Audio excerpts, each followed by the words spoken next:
ते काढ मधलं.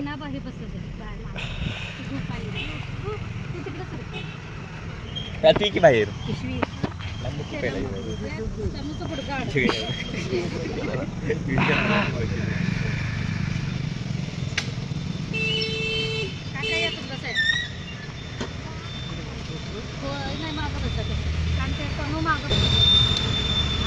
झोपायला लागतं त्यामुळे माझं मागं चढायचं माहिती का.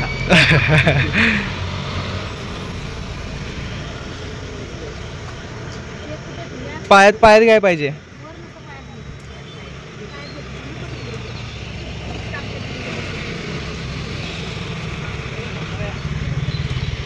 लवकर उठलास.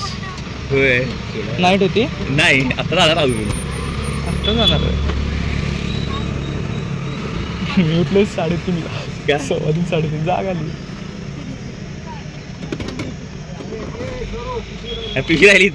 हॅलो नमस्कार, मी प्रतिभा तुम्हा सर्वांचं स्वागत करते आपल्या चॅनलवर. तर आजचा दिवस तुम्हाला खूप छान सुंदर जाऊन तुमच्या मनातील सर्व इच्छा पूर्ण होत.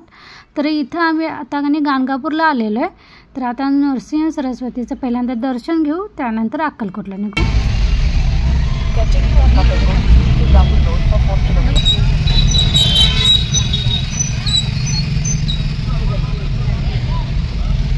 या साईडला मोठे मोठे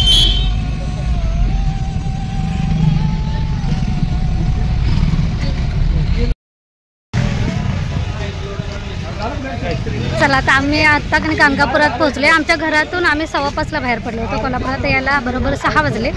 तिथून मावशी काकांना घेतलं आणि तिथून सरळ बाहेर पडलो. सांगली मिरजच्या फाट्यावरून ज्या हायवे जातो ना तिथून बाहेर पडलो. तिथून सलग कुठलं रे ते जाय गव्हाण असं काहीतरी गावाचं नाव होतं. तिथं चहा घ्यायला फक्त 15 मिनिट थांबलो. त्यानंतर सरळ मग सोलापूरला येऊन फक्त नाश्ता 10 ते 15 मिनिट विकत पार्सल घेतलं. घरातून थोडंसं आणलं होतं, फक्त थोडंसं पार्सल घ्यायचं होतं कारण मला इथे बरोबर 12:30ला पोहोचायचं होतं म्हणून.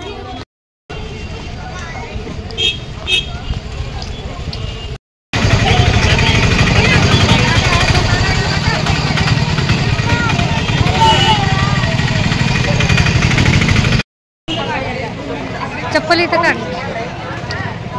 आरती झाली का? कारण इथे 12ला बरोबर आरती होते. त्यानंतर 12:30ला आरती झाल्यानंतर भिक्षादान केली जाते आणि ती भिक्षा मला घ्यायची होती. आरतीला तर पोहोचू शकले नाही, पण भिक्षेच्या वेळी बरोबर पोहोचले. गर्दी खूप होती, संपत आलं होतं, पण तरी पण शेवटी थोडी आम्हाला भिक्षा भेटली. ती घ्यायची खूप इच्छा होती कारण मागच्या वेळी आम्ही आरतीला पोहोचलेलो पण भिक्षा घ्यायला भेटलं नाही कारण पुढे जायचं होतं. त्यामुळे फक्त अन्नछत्राला दान केलं आणि त्यानंतर आम्ही पुढे गेलो. पण ह्यावेळी ठरवलं होतं की काहीही झालं तर भिक्षा घ्यायची, पण आरती काही यावेळी भेटली नाही कारण आम्ही 5:15ला बाहेर पडून पण इतक्याला आमचा प्रवास. फक्त नाश्त्याला 15 मिनटं आम्ही फक्त पार्सल घ्यायला थांबलो होतो, नाही तर अजिबात थांबलो नव्हतं कुठेही. डायरेक्ट आम्ही गाणगापूरला गेलो होतो, तरी पण आम्हाला 12:30 वाजले.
तिथून थोड्याच अंतरावर असलेलं त्रिवेणी संगम आम्हाला बघायचं होतं, तिथलं दर्शन घ्यायचं होतं, त्यासाठी आम्ही बाहेर पडलो.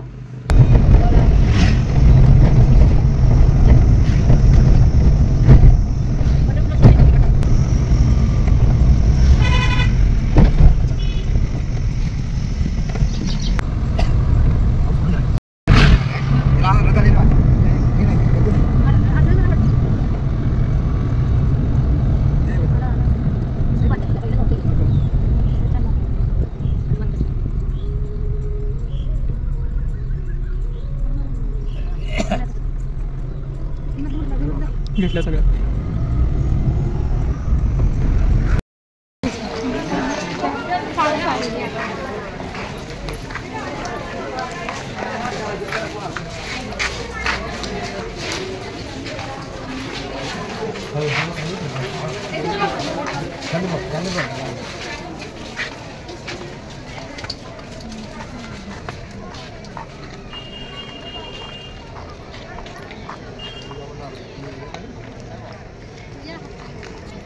ह्या त्रिवेणी संगमाला पण खूप महत्त्व आहे.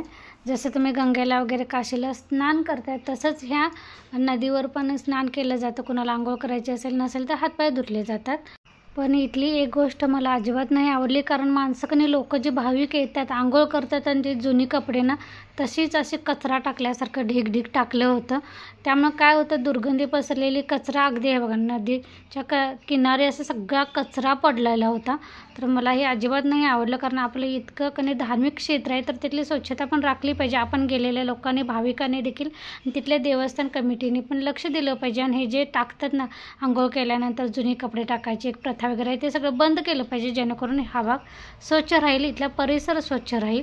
त्यामुळे काय होतं, लोक आंघोळ करतात तिथंच कपडे टाकतात आणि तसेच जातात आणि ते तसंच पडून त्याची दुर्गंधी इतकी पसरलेली असते की नाही अजिबात तिथलं पावित्र्य नसल्यासारखं वाटतं. तिथलं पावित्र्य आपल्याला की नाही राखता आलं पाहिजे. ही गोष्ट मला नाही आवडली. बाकी सगळं एकदम छान. आम्ही हातपाय वगैरे धुतले, दर्शन घेतलं. दिवा पाण्यात जो सोडायचा असतं तो पण मी सोडला. त्यानंतर तिथलं आज जाऊन आम्ही दर्शन घेतलं आणि त्यानंतर आम्ही अक्कलकोटला निघालो.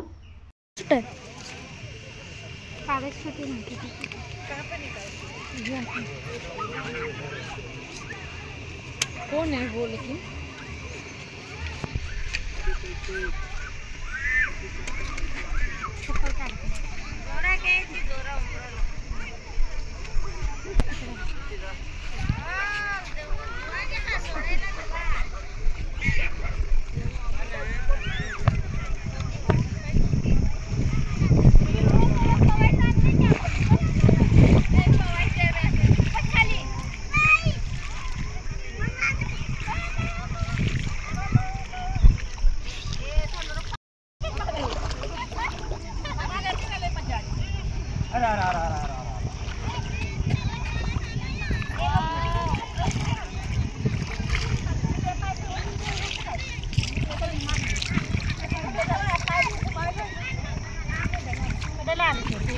इकडे सोडा होते होय.